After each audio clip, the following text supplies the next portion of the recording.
পাশাপাশি সর্বতোভাবে পাশে থাকার আশ্বাস দেন। তবে বারবার বাংলার পরিযায়ীদের ওপর ভিন রাজ্যে হামলার ঘটনায় আন্দোলনের হুঁশিয়ারি দিয়ে রাজ্য ও কেন্দ্র সরকারের বিরুদ্ধে তীব্র ক্ষোভ প্রকাশ করেন হুমায়ুন কবির।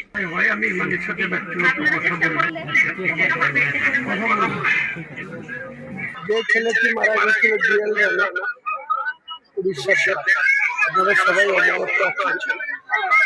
কয়েকদিন অতিবাহিত হয়ে গেছে। আমি যেদিনকে মারা গেছিল সেদিনকে আমি বাইরে, তারপরে ব্যস্ততা আজকেও ব্যস্ততা আছে।